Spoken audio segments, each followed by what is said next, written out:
All right, guys. So it seems like that we're back once again with our discussion on worldview. As you can probably tell, I have a nasty, uninvited sinus infection. So maybe that will make me more interesting in the sense that I'll do the little more often, which can make you sound more intelligent, or it can make you sound like you have a sinus infection. Um, I'll let you determine. I'll let your worldview determine how you see that, how you interpret that. All right. So, having been a moron for a couple seconds, let's go ahead and start our little discussion here. Now, what we want to look at is first, just to recap, we've looked at or discussed what a worldview is, right? Like, what do we mean by worldview? What do we mean by the way in which people interpret, life experience or data and so on and so forth?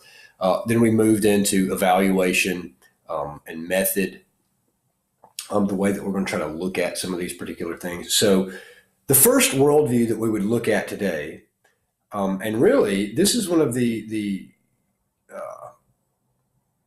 how might we want to say this? This is the non-worldview worldview. What on earth do we mean by that, right? Well, we're going to include a couple different things in this discussion, as you see on your slide here, called agnosticism. Now, you can be an atheist that's an agnostic in some regard. You might be a theist that is in some regard an agnostic. And so what we're going to do here, a pantheist in some regard, a materialist in some regard, this is an agnostic. So this is kind of a way of looking at things that has slipped into various worldviews.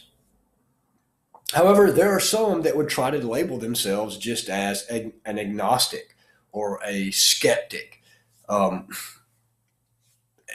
Period. That's just all their worldview, so to speak, is. To try to help let you see if this makes any sense at all, are you familiar at all with what's called non-denominational Christianity? So, if you are, there's your typical denominations within the Christian faith, such as the Baptists and the Presbyterians and the Methodists and the Anglicans, the Catholics, and so on and so forth. But there's also this group called, well, they wouldn't call themselves a group, but we're non-denominational. Well, have you ever noticed that most of these non-denominational churches, for the most part, simply agree with one another on certain fundamental matters? They're hard to distinguish from any of the other outright denominations. In fact, some of them seem to be some of the denominations just in camouflage, right? Now, this worldview, agnosticism and skepticism, we're going to look at both of these here, even though they're not technically synonyms. They're not necessarily synonymous with one another. We're going to look at these and kind of clump them together for our purposes here. The more you go into the course, the more you look into your readings, your texts, your assignments, you may see subtle nuances here and there. But for our purposes, we're going to look at these together. Now, this term agnosticism, it's relatively a new term, and it's supposed to be a conglomeration of two words, right? The Greek word of gnosis, right? Gnosis, right? Gnosis, meaning knowledge.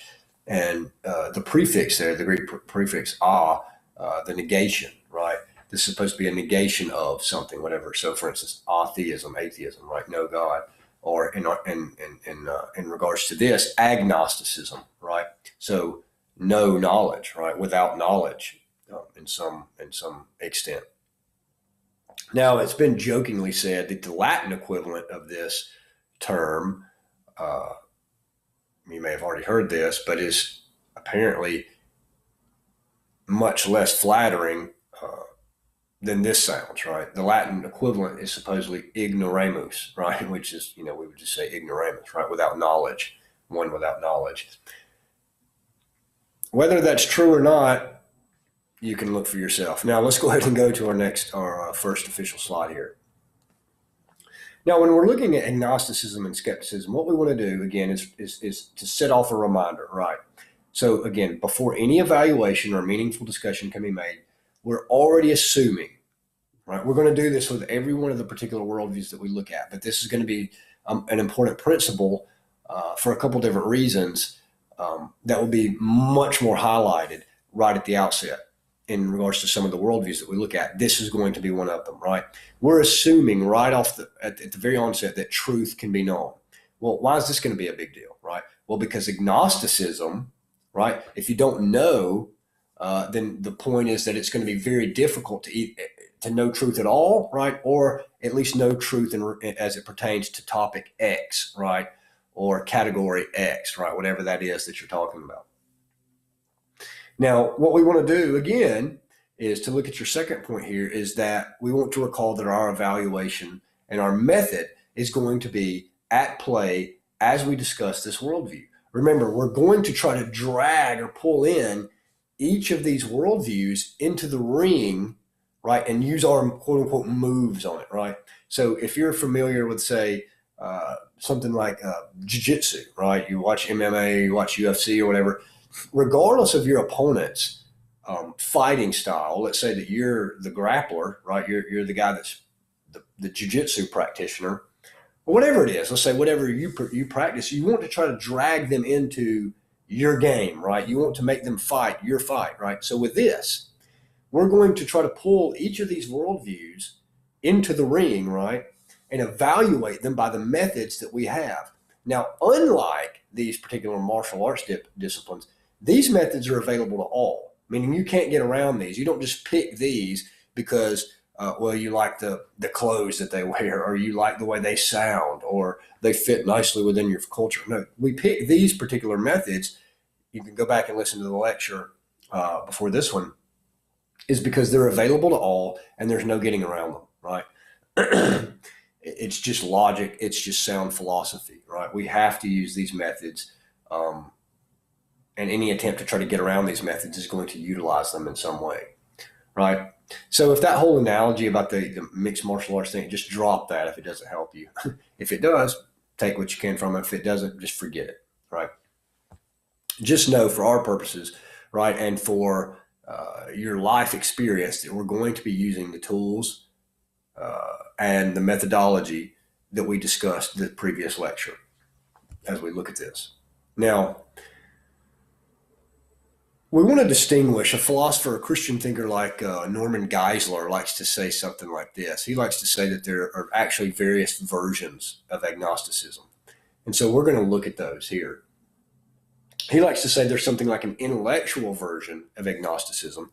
And this is what we're going to look at when we talk about something like skepticism, right? This view that he would call like an intellectual type version of agnosticism. And that's just going to say that there's an impossibility of knowledge. Not really, as you see on the slide here, that there's just an impossibility of knowledge if you're talking about topic X, right, or some particular concept or whatever. But there's just no possibility of knowledge. Like, knowledge is just something that we cannot attain, right? And there's going to be another version of an intellectual version of this agnosticism, something like a possibility of knowledge, right? That you're just an agnostic, but that you're not claiming that knowledge can't be known. You just don't know, right? So again, this philosopher Geisler likes to say that he likes to call these the impossibility of knowledge. He likes to call that something like the hard version of agnosticism. And then the other, he would call the soft version of agnosticism, meaning there's a possibility of knowledge. So he would say something like the second is something like a soft agnostic. The first is something like what he would call a hard agnostic, right?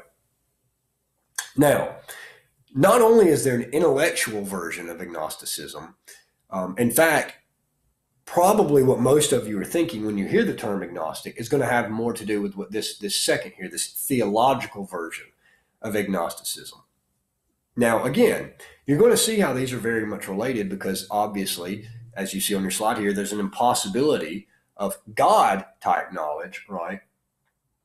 Which again would be the hard agnostic as it pertains to knowledge about God, that there's just, you can't have any knowledge about God, right? They're an agnostic in the sense that it's impossible to gain knowledge or truth when you're discussing it, something like God, right? Or specifically God. And then you're going to have those that would say that there's a possibility of God knowledge, right? This is what, again, the thinker, the philosopher like Geisler would say is the soft agnostic here. Now, let's go ahead and look at the intellectual version of agnosticism, specifically this impossibility of knowledge type view, right? We might call this, again, for our purposes, just as the slide says, we might dub this radical skepticism.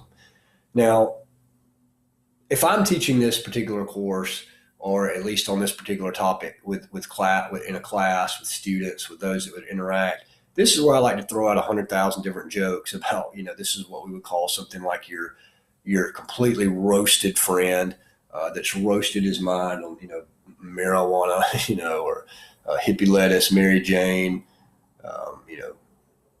whatever I can't even go into the terms that we used to call this stuff. But this is the kind of stuff, these are the kind of claims that you would hear that guy espousing, right? Like, hey man, like, we just can't, you're sitting around at 2:00 in the morning in the bottom of the fraternity house basement, the black lights going over here, you see half your buddies laying around on the floor, and then this guy looks over at you as he's poofing on his doobie, and he's talking about how nobody can know anything about anything, We're just so limited in our understanding of the cosmos. We're so limited in our understanding of the universe. As he's poofing on his doobie, we just can't know anything in regards to anything, man, right? That kind of stuff, right? This is the kind of stuff that these types of claims are the types of claims that we would joke around in class for a good 30 minutes, with multiple examples of each student going through multiple examples of multiple friends that have said multiple things like this at 2:00 in the morning, right? Now, some of you that are already exposed or have already been exposed to courses, say an introduction to philosophy course, maybe some other course I've taught, or something like an apologetics type class, you may have already been exposed to the problems, the philosophical and the logical problems that are going to be just almost embraced by this kind of view, right? You may already be thinking of them now. In fact, what I would like for you to, I would like, if possible, go ahead and pause this particular lecture, just right here. And in light of what we've talked about in your previous lecture about evaluation and methods, see if you can discover just some of the stuff that I've already tossed out, some of these silly little mantras that I've already tossed out that might exemplify this intellectual version of agnosticism, this hard version. See if you can think of a particular principle in our evaluation and within our method that this is already going to run straight into, right? That's already going to pose a serious difficulty for this hard version of an intellectual agnostic, right? This radical skeptic, right? So go ahead and pause and see if you can do that. All right, so now if you paused, if you didn't, whatever, we're just going to move on here. You've probably already saw or probably come to realize that this very hard version of the intellectual agnostic, of the radical skeptic, is going against one of the most fundamental principles of philosophy and specifically logic, right? And that is the law of non-contradiction, right? Or sometimes called the principle of contradiction. When you hear the intellectual agnostic, the radical skeptic, essentially what they're claiming is that we can't know anything about reality, right? Now, again, because of your earlier lecture, you know that that's just a textbook example of what is called the, what's called a self-referentially incoherent statement, right? Or a statement that is self-defeating, or a statement that is self-stultifying, because you're making a claim about reality, right? You're making a claim assuming that you have knowledge about reality. But of course, this is the very thing that you're saying, the very thing that you're claiming that no one can know. And namely that no one can know anything about reality. No one can have access to reality. No one can have knowledge about reality. But of course, if you make that claim, well, then you yourself have knowledge, right, about reality. Otherwise, how would you ever come to know something like that? How would you ever know that you can't know about reality if you know that you can't know about reality? Now, that's either true or false. This is another, again, just basic logic, principle of logic, the law of excluded middle. Either you know that that's true, that you can't know anything about reality, or you don't know that that's true, right? But if you know one of those two, propositions, that namely that it's not true or that it is true, or that you can't know that it's true, you've got to know one of those, right? But if you know one of those, then you know something about reality, namely that particular statement that is describing reality. This type of radical skepticism, you would think, oh, this is what philosophy professors said. I honestly can say that I don't know any philosophy professor now at 4 different schools that would espouse anything like this type of agnosticism or this type of skepticism. Granted, you may have philosophers who are skeptical in other regards and skeptical about our ability to know and this, that, and the other, some particular things. But this type of skepticism, this type of radical skepticism, is just so thoroughly self-defeating, so thoroughly incoherent, that I can honestly say that I don't know any, right? And you can check me out on this if you'd like, but I don't know any respected academic philosopher that tries to even hold anything remotely similar to this, right? That we just can't know anything. This is going to be usually your, college freshman, right? Or the guy who's, again, burned out his mind in the bottom of the fraternity basement, right? Or the internet, I'm just going to leave that term out, but the guy on the internet, let's just say it that way, who's trying to argue with all of his friends. No, okay, right. Here we go. Think about this, right? Why is this guy, if you do know someone like this, right, this radical form, this radical agnostic, the radical skeptic, why is he arguing? Because think critically here. What does his argument assume, right? You can't argue that you can't know anything, right, without pulling from all sorts of fountains of knowledge within your particular argument, right? Your premises for your argument, you're going to have to know those, right? Much less the conclusion, right? So any example that you can try to muster to show that you can't know anything, well, you'd have to know that, right? Any analogy that you try to garner for your side, you're going to have to know that analogy works, right? Again, it's just so crazy because it's so self-referentially incoherent. It's just self-defeating, right? This impossibility of knowledge. Again, let's just boil it down to its simplistic statement, what it would have to say, what it would reduce to. Now, we have to be careful because a lot of times philosophers and thinkers will say, you can't, be reductionistic to a particular position, right? That's not fair to the position when you just reduce it to some pithy little statement. But I would argue that it's safe to say that the radical agnostic, the radical skeptic, this hard version of an intellectual agnosticism, I would argue that it really can be reduced to saying something like we just can't really know anything, right? or that we just can't really have any sort of real knowledge about reality in some way. But again, you see, we don't have to go through this again. Just boil it right down to its most obvious example, namely the statement that we just mentioned, that you just can't really know anything about reality. That itself is just simply self-defeating, right? Excuse me. Now, could we go on with this? Yes. I mean, I think that we could, right? We could just go over example after example and various ways that this particular statement could be made. But do we really need to do that at this point, right? Now, one of your assignments, one of your texts, you may be challenged to do this. Come up with a couple different ways, right? If you can even do it now, if you want, just pause the video and come up with a couple different ways by which you think that this type of outlook, this particular worldview, come up with a couple different statements by which you think that what this would reduce to. For example, you can't know anything about reality.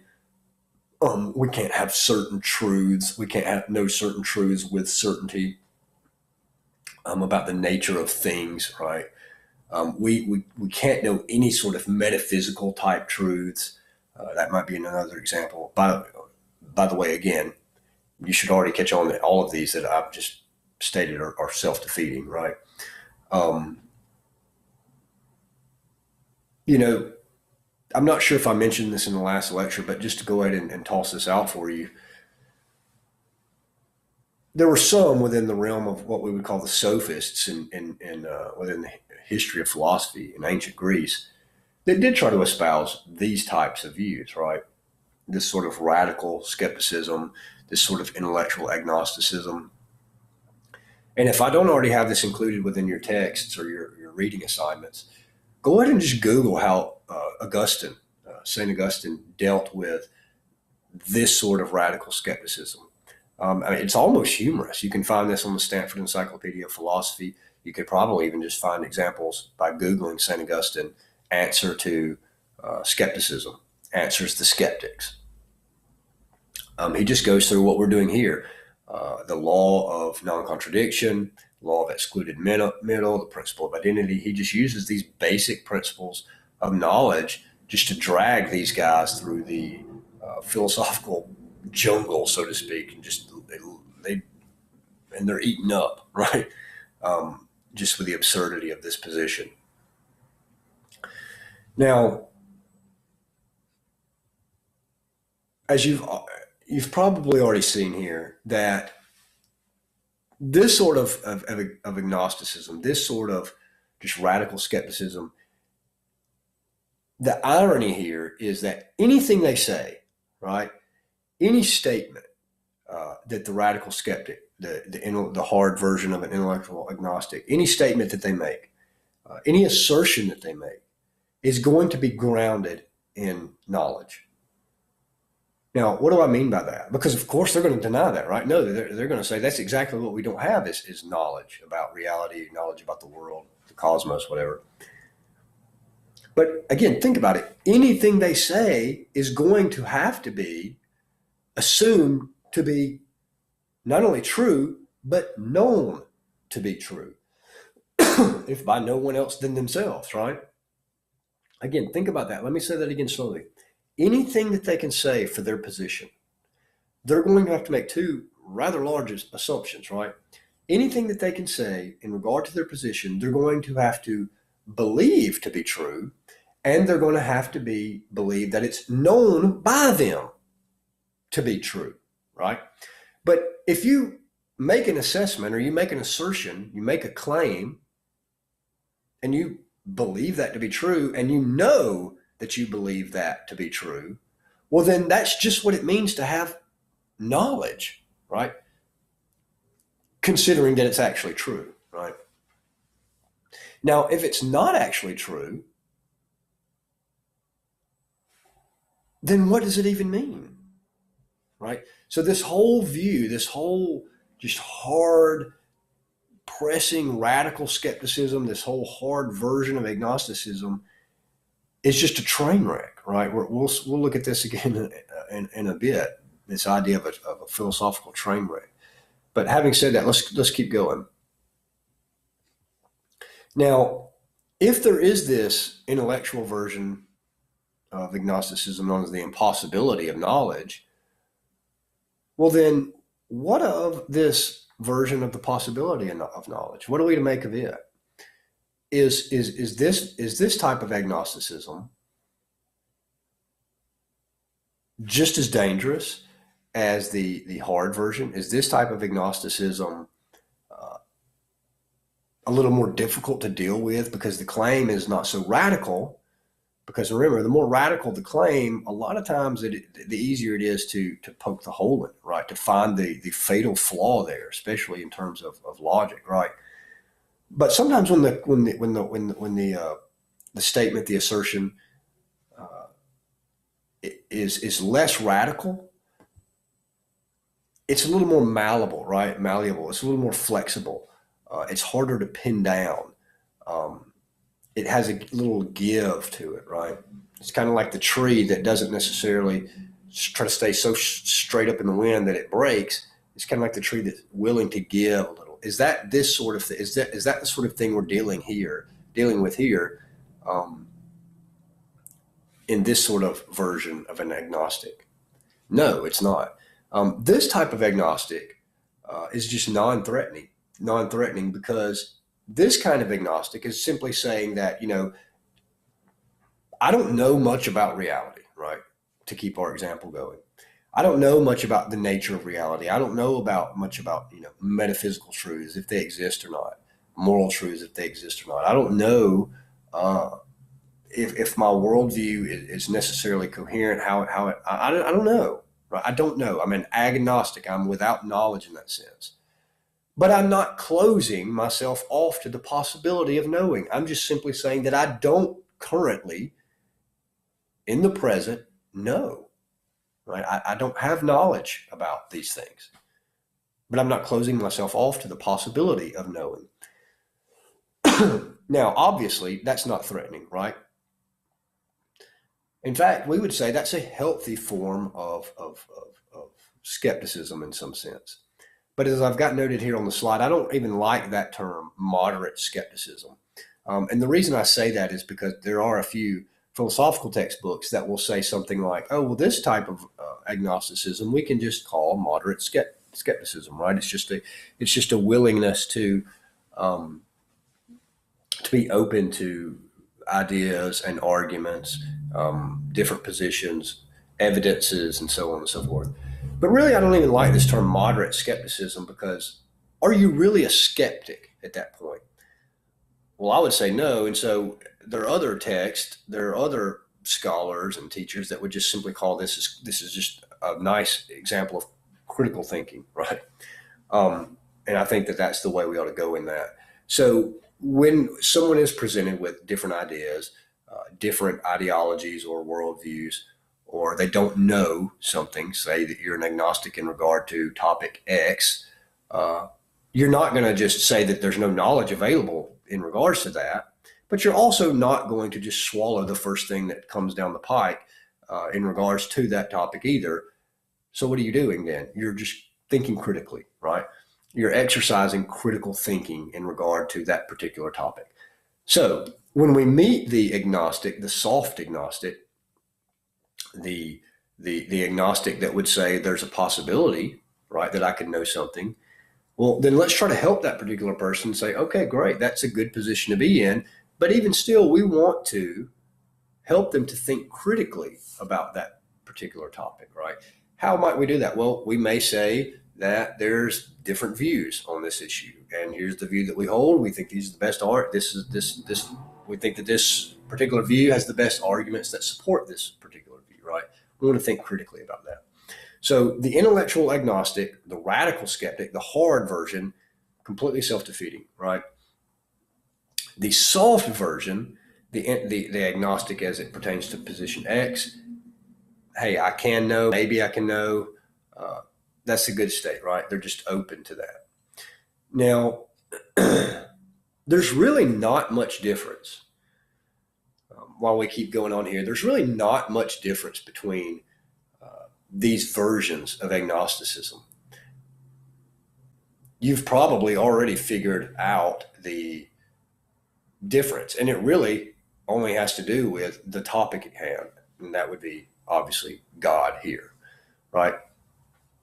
So everything that we said that the intellectual agnostic would claim just about the nature of reality, the ability to know, um, the ability to attain knowledge, they would simply say that in regard to God, right?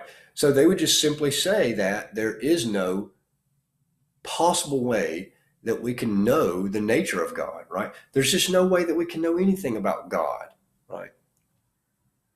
Now, here again, we also have the version, right? This theological version of an agnostic that would say, I just don't know the truth about God, right? Maybe we can know the truths about maybe we can know truths about God. Maybe we can. I don't know. Does a God exist? Maybe, maybe not. I don't know. Maybe it does. Maybe it doesn't. I'm open to hear something here, right? All right. So a lot of the same difficulties and a lot of the same pluses are going to be applicable in regards to these two positions as well. Let's go ahead and look at some of those. Now, this theological version of agnosticism, this impossibility of knowledge about God, it's usually argued that in some sense it's going to be because of our limitations, right?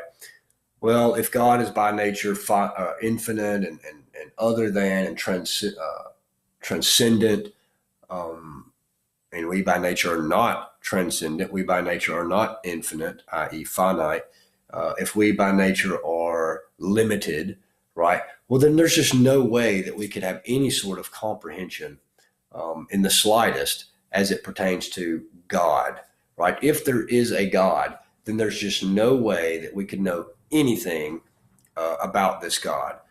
In fact, anything that you say about God is just simply going to be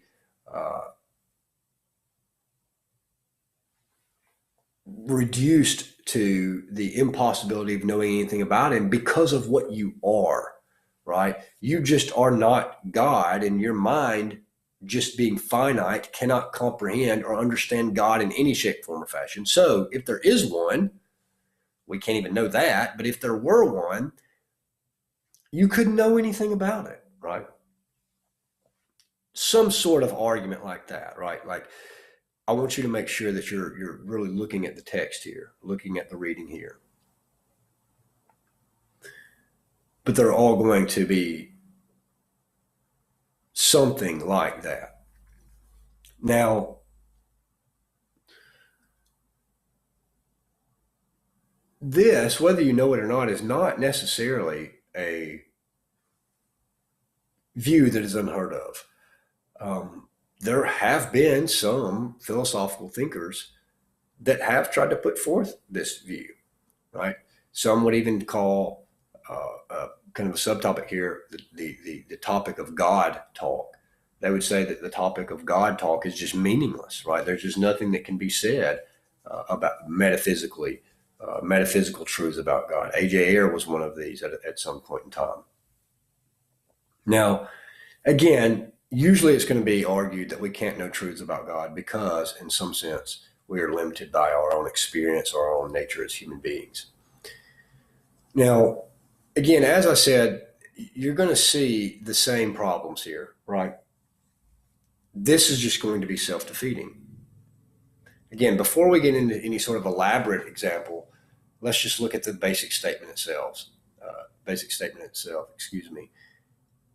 You can't know any truth about God. You can't know anything about God. Well, then how do you know that, right? Because you're making a truth claim about God, essentially stating that truth claims about God just can't be made, but you're making one, right? How do you know that you can't know anything about God unless you know at least enough about God to know that you can't know anything about God, right? Some would call this the the nothing buttery fallacy. You're making a nothing but statement. You're reducing it, right?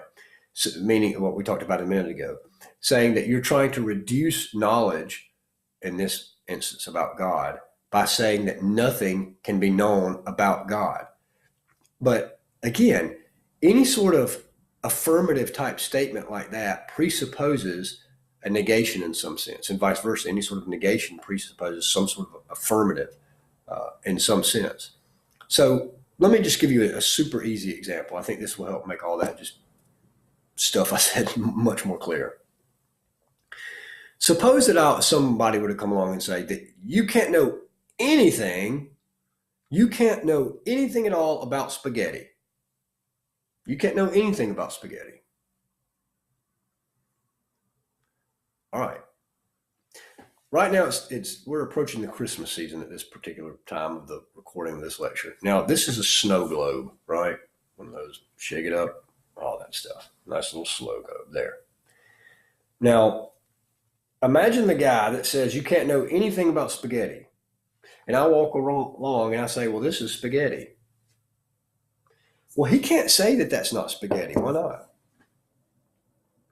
Because if you can't know anything about spaghetti at all, well, then you can't say that the snow globe's spaghetti. Because in order to say that that snow globe is not spaghetti, you'd at least have to know enough about spaghetti to know that that snow globe is not that, right? You can't. All right, think about this. Again, think about it for a minute.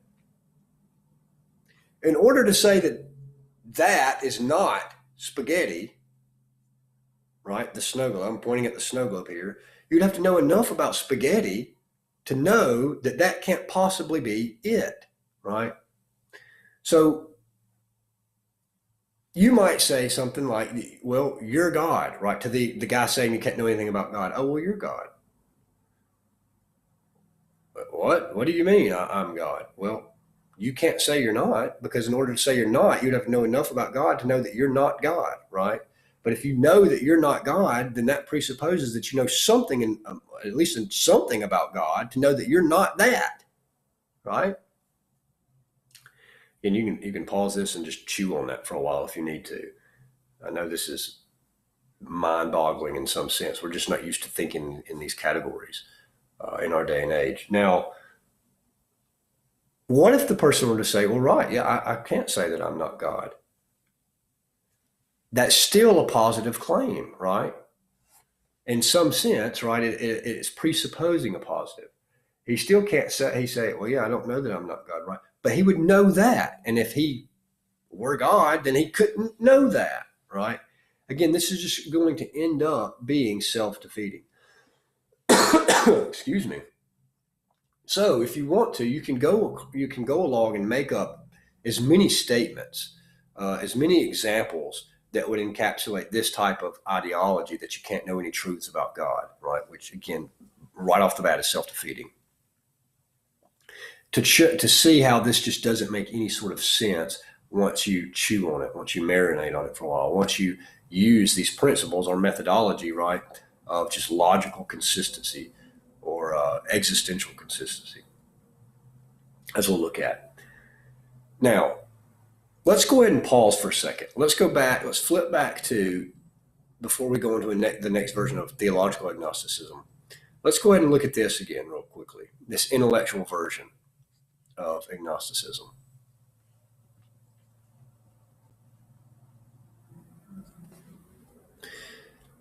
We looked at that, right, in terms of the logical principles of, say, the law of non-contradiction, law of exclusive. We looked at some of that, right?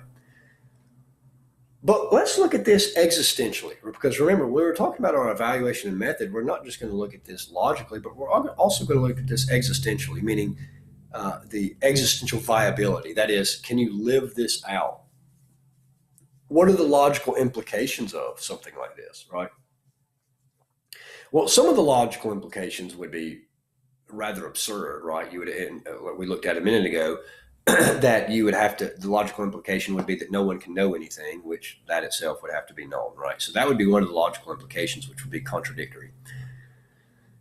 But existentially, trying to live this out, can the radical skeptic or can the intellectual agnostic, the hard version, can he live as if he can't know anything about reality when he takes his medications, right? When he's speaking with his wife or he's speaking with his best friend? Is he living as if he doesn't know anything at all or can't really know anything at all about the nature of reality? When he eats his food, right? When he takes in nourishment as opposed to poisons, right? Is he really living as if he doesn't know anything about the nature of food, right? Or the nature of toxins? Is he really living as if he doesn't know anything about the nature of reality when he decides not to get too close to the edge of a cliff, right? Or is he actually living as if he thinks he knows some of the things about the nature of reality, namely gravity, nutrients, nutrition, toxins versus toxins, love versus hate, existence versus non-existence? He's actually living, right, as if he knows all sorts of truths about all sorts of topics, right? Meaning this, it's not existentially viable. Not only is it logically contradictory, when we look at our first evaluation, but it's not even existentially viable. No one can even live as if they actually believe what they're espousing in something like hard agnosticism or radical skepticism. All right, so I just wanted to go back to that before we forgot. Now, skipping back down here to our theological form of agnosticism, is this existentially viable, right? We've seen that it's self-defeating. We've seen that it's self-referentially incoherent to say, hey, look, you can't know any truths about God. Well, that itself would be a truth about God, right? But is it existentially viable that you can't know anything about God? So, for instance, how does the person live? If he's been living consistently like he doesn't know anything about God, what might be some of the implications of someone that lives as if they don't know anything at all about God? Now, I might argue, if we had more time, I might argue that they're probably living as if there is no God. But what's their justification for living as if there is no God if you can't know if there is one or isn't, right? You could just as easily live as if there were God because, hey, I don't know if there is or isn't. I may as well live as if there is one. Or would you live as if there is not one, right? It seems like there's some sort of motivation, some sort of psychological motivation there. We don't have the time to get into all of that. That can be a side topic that you peruse in your assignments if you like. But anyway, just to throw something out there. Now, just as the same was said about this version, the intellectual versions of agnosticism, that you're having to essentially, the irony there, the paradox is that you're living as if you have all sorts of knowledge and all sorts of topics. This hard version of theological agnosticism, the hard version, also would have to be based in all sorts of knowledge claims, right? Can we know that God is good? Well, no, you can't really know that if God is good, right? Well, then you'd have to know that, right? So which would be based in some knowledge in some sense. Well, can we know that God is bad? No, that we can't really know if God is bad or evil or substandard. Again, you'd have to know that, right? Well, can we know that God exists? No, you can't know that God exists. Well, you'd have to know that, right? Can we know that God doesn't exist? We'd have to know. No, we can't know that God doesn't exist. Well, you'd have to know that can't know that God does or doesn't exist, right? You see what I'm saying here? Ironically, again, based within knowledge, this sort of skeptic must know multiple truths about God that at least he himself believes to be and knows himself to believe to be true, or at least thinks to be true. He's living as if, right, that he has all of this knowledge about that which he says you can't have any knowledge about. I want you, again, if you have to, pause. If you just want to step away from the lecture for a couple of hours, go for a walk, go for a bike ride, drive around in the car, whatever. Just think about some of this stuff. I think some of the fog starts to lift. Listen to it 2 or 3 different times. Some of the fog starts to clear away here. Needless to say that it's self-defeating and it's based a view that's supposed to be absent of knowledge in regards to this particular topic, God here. It's going to have to be based in all sorts of knowledge type claims. Now, before we go to this slide, let's look at our soft version, right? Because we've got the possibility, right? We've got the impossibility of knowledge. But let's check back with our slide here, right? We've also got this possible version, right? And this is, again, like the intellectual soft agnostic, right? As Geisler would like to call it, a soft agnostic. This person says, I'm an agnostic. I just don't know if there's a God. I don't know if God loves me, as you Christians like to say. I don't know if God exists, as any of you theists like to say, and possibly deists. I just don't know. I don't know anything about God. But I'm not saying that you can't know. I'm just saying that I don't know. What are your arguments? What are your reasons? Do you even have any arguments? Do you have any reasons? I'm just saying that I don't know. Right now, this type of agnostic, again, non-threatening, right? This is not a threatening position. This is just something like intellectual and theological humility, right? Just being humble in regards to the situation. I think that this is an admirable type position. One, it allows you in the ball game, right? You can actually you can try to have the discussion now, right? As opposed to one just tries to lock out, disallow the discussion. This at least allows for the discussion to be had. It allows for both sides to go back and forth with their particular view. So this soft version of the theological agnostic is just not a threat, right?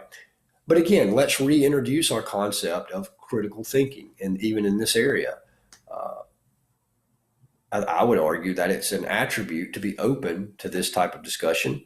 And I would argue that it's just as much an attribute to say that let's think critically about this discussion, say on God's existence and what can we know or what can we not know about God. Again, so no threat there. I think it's an admirable type position. In fact, that's probably what most people think of when they hear the term agnostic, is just that soft, humble type of individual, as it pertains to God, as it pertains to the term agnostic. Now, just overall, let me move this over. Move this our screen here. See if I can situate it a little better. I'll move it back towards the top in just a second after I read that top slide. Now, regarding our logical evaluation, again, if you just go back through the second video when we talk about evaluation and method, we talk about a lot of this stuff already. But regarding this strong version of intellectual agnosticism, it just seems to be a philosophical train wreck, right? It just seems as if it doesn't have any solid philosophical or logical or even existential principle to even stand on. It seems to be self-defeating. It seems to be self-referentially incoherent. It just seems to be existentially unviable, meaning, again, that you just can't even live out that type of view. You can't even live that way. It may be argued that the second topic, the theological agnostic, the hard version of the theological agnostic, that remains to be a philosophical train wreck as far as logical contradiction goes. But it may be arguable that that's not existentially viable, though that we'll leave that open for debate. But at least in regards to the first method, or looking at that, it's just logically incoherent. You can't rationally hold to that position. You can't hold that position and then still claim to be rational or reasonable. Just combine two words there: rational and reasonable. Rationable. Maybe we can invent a term there. But anyway, yeah, you can't be intellectually honest having known that position completely and radically violates the law of non-contradiction. Again, we'll leave it open for discussion as to whether or not it's existentially viable, if you can live that way. But logically, philosophically, it comes across as a train wreck. Now, let me move this back out of the way. There we go.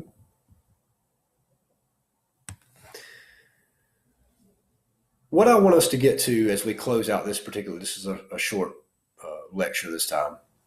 But what I want us to try to keep in mind here is just this whole idea of when we talk about our ethics class, if you've already talked about our ethics class, taking the ethics course with me, two of the big keys that we want to try to keep in mind, remember, regardless of what we were talking about, was the meta-ethical groundwork and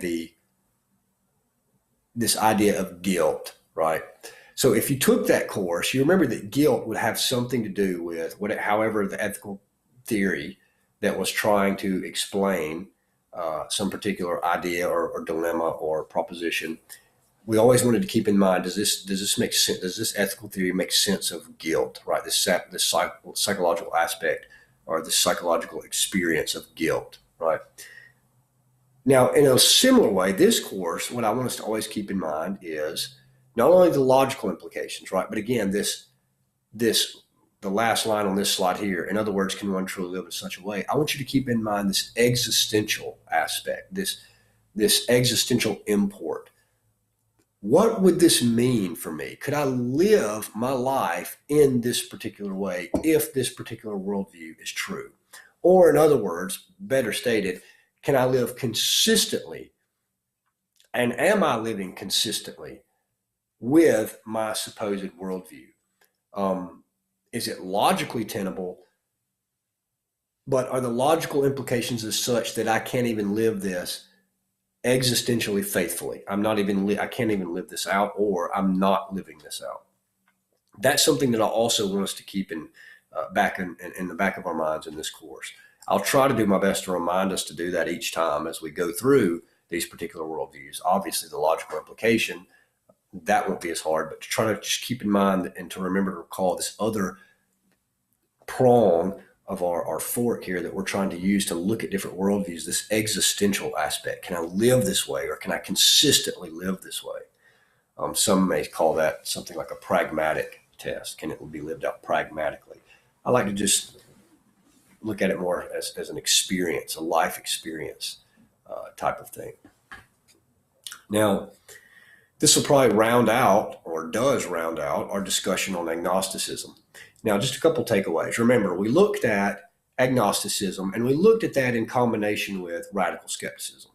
And the reason that we did that is because there are actually a couple different forms of agnosticism. There's an intellectual form of agnosticism called a hard version, right? Meaning that you can't know anything at all, right? It's just impossible to know the nature of reality, and so on. And then there's a soft version of that, which is just not threatening. They're not saying that they're the agnostic in the sense that you can't know. They're just saying that they're agnostic in the sense that I don't know, right? That they don't know. Not that it's impossible. And then the other aspect of agnosticism that we looked at, that is probably what most people think about when they hear the term agnostic, just has to do with theology, right? Now, again, though, we had the two forms of agnostic. We had the hard version of the agnostic, it's the one that would make the claim that it's impossible to know anything about God, his existence, his attributes, whether or not he's transcendent or whatever, anything about God. And then there's the other that just says, I'm an agnostic in the sense that I don't know if God exists, right? I'm not saying it can't be known. I'm not saying that it's something that's in principle impossible to know. I just don't know, right? Again, non-threatening. Whew. Now, I know that was probably a lot. Again, unless you've already had a couple other courses in philosophy or the apologetic stuff, that was probably just a big review and there was nothing to it.